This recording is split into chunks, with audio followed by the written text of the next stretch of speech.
Well, hello, everybody out there in YouTube channel land. This is Dr. Cammy of Dr. Cammy and Karen Go Keto. I am running solo on this video. Karen is dealing with some issues with her 85-year-old mom. And I just wanted to let you know that if I have to run solo for a while, I'm going to be doing that. I want to get some videos up and running on a regular basis for people who are interested in watching us go through our journey into a keto lifestyle. And we will be doing what we said we were going to do, rolling out in the initial video. So today I'm going to catch you up on a few things, and I'm going to talk about a tool today because today is Monday. We're going to do tool days. I'm not sure when this is going to roll out, but today's Monday, so I'm talking about a tool. So, just to catch you up to speed, I am working with a wonderful guy named Jeff Cotterman. I think I've mentioned him before, and he is a master sports nutritionist, and he holds many other titles, and he has many certifications, professional certifications, and he specializes in breaking health, performance, and fitness plateaus. And so that's what I went to him for because I thought I need help with this. This is going to be something that is new to me. I don't have a lot of information. I'm in menopause, postmenopausal, and I'm going to need a lot of help to get this body moving toward ketosis. And it turns out to be true. I am insulin resistant and I have fatty liver, and I've been struggling with trying to get myself into ketosis.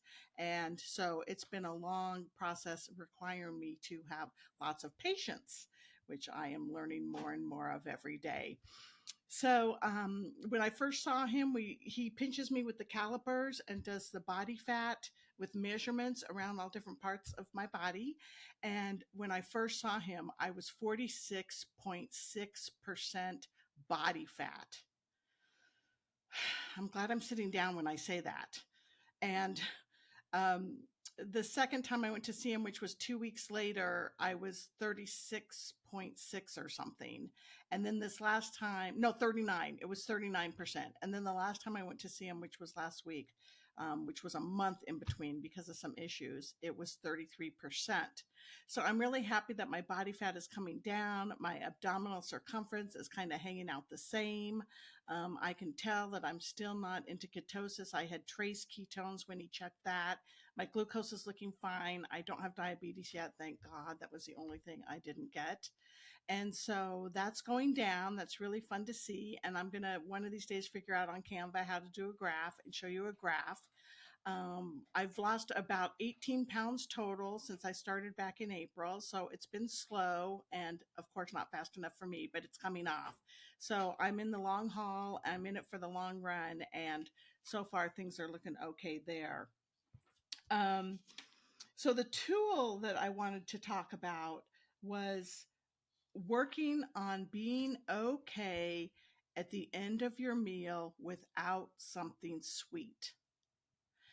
And I am working right now. I'm actually working on pulling off of sugar because I realized that the low carb things that are full of sugar alcohols just continue to help me binge on sugar, and I cannot have those in my system. So I'm currently working on pulling off of sugar. I'm day 14 today or something with no sugar or flour, which I didn't have a lot of anyways when I was eating low carb.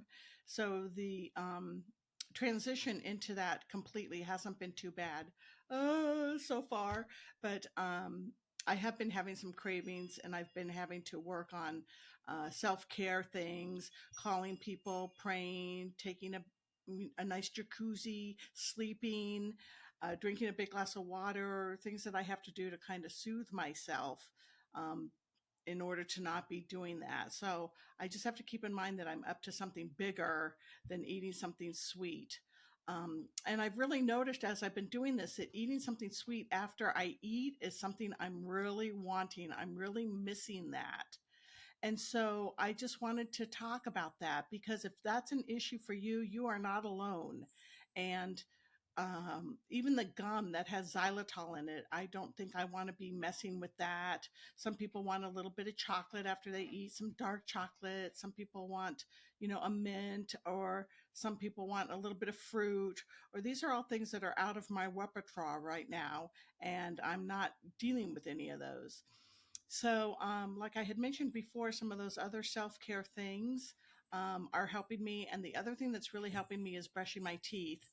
I know that when I went away to with some girlfriends once, this was a long time ago, like 20 years ago, we were all in the hotel room together, and I noticed that one of my girlfriends brushed her teeth after every meal. And I thought, why is she doing that? And she says, oh, I just like to get my teeth clean and get some fresh breath. And so I've really been enjoying that. That's been something that's really helping me. So I'd love to have you share with me what your ideas are for trying to avoid sweets after you've been eating dinner or a meal. And let me know what you think of that tool of brushing your teeth and trying to be grateful is the other thing that I thought of. Just having some gratitude for the food that you've been able to eat and that was provided to you and that fills your tummy. So that's kind of the tool that we're working on for this week. And the other thing I wanted to catch you up on was was a review about a food menu and a food journal. Um, I still struggle with a food menu, and I hired Jeff, and he's doing a menu plan for me. And even though I have it written down for me what I'm supposed to eat and how many ounces, and I can weigh and measure and do all those things, I find that I still resist going to that menu plan. And it's an excuse I have. I have leftovers in the fridge. I don't feel like eating that now. I don't want to prepare that food right now. And I've been doing some reading. The more I read, the more I realize that it's really key to try to have a food plan set up. And so, what I'm going to try to be doing for myself personally, because I'm still struggling with this, is to sit down the night before and write for the next day what my meal plan is going to be for that day. I remember in the past when I was in Weight Watchers and I lost a lot of weight in between my kids, that's where I was very successful, was to keep in mind the night before what I'm going to eat for the next day. So I'm going to be doing that, and we'll see how that goes. And hopefully, like, I'll be reading Jeff's menu and writing down like what he wants me to do. But I can substitute proteins, or like today for dinner, it calls for shrimp, but I have some salmon that I made, so I'm going to eat that instead. So that's something I'm going to be doing. And I do want to say that I'm very good with my journaling. This took a long time to get into the habit of journaling my food, and years. And, I just encourage you to start out slow, just do the best you can. It seems to be most successful for me when I write it as soon as I am eating it. Or, at the worst that night I'll sit down and just write for the day what I ate. Even if I'm binging, I'll write that down. Even if I'm, off plan, I'll write that down. If I have a great day, I'll write that down and give myself some smiley faces. So those are the things that we're kind of working on. I know that Karen has made a commitment to say that on her food plan, which she has written down, she's going to be eating eggs in the morning. I think she said 2 eggs in the morning, and then steak for lunch. And so far, that's what she has written down on her food plan. So we'll be able to follow her too and see how that goes. Um, the other thing that a food plan and then writing your diary down does is help you be accountable. When you have a food plan for the night before and then the next night you write your diary of the food that you ate, there's something about putting it in paper that makes you accountable for, yes, I did it right, or I did it the way I said I was going to do it. I don't really want to say right or wrong. I did it the way I said I was going to do it, or no, I didn't, because of whatever went on. And that can help you see patterns of excuses that you make, or patterns of why you avoid, doing what you say you're going to do. And I think that, honesty is really important, as well as keeping your word, to others, but also to yourself. So, I think that's all I was going to say. Oh, the other thing that Karen and I are going to try to do is see the info underneath the video today. Um, in the description of the video, we're going to try to have some information for you for a food diary for you to use. The diaries that I've been trying to play around with right now, one of them is called the Keto Journal. I don't know, hopefully you guys can see this. And it has, one day on a page where you write down um, all these different, you write down how you were feeling. What do you sleep? Did you have water?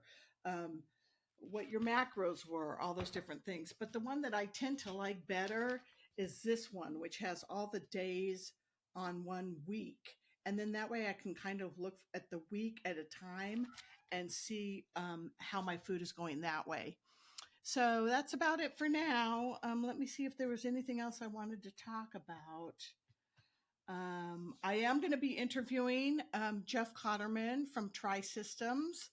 That's going to be going on next week. So we're excited about that. That's going to be our first interview. And I'll be sending you some shorts too along the way. So thank you so much for listening. Subscribe, send us questions. We're interested. I'm on this journey. It's going. And we'll see you next time. All right. Take care. Bye.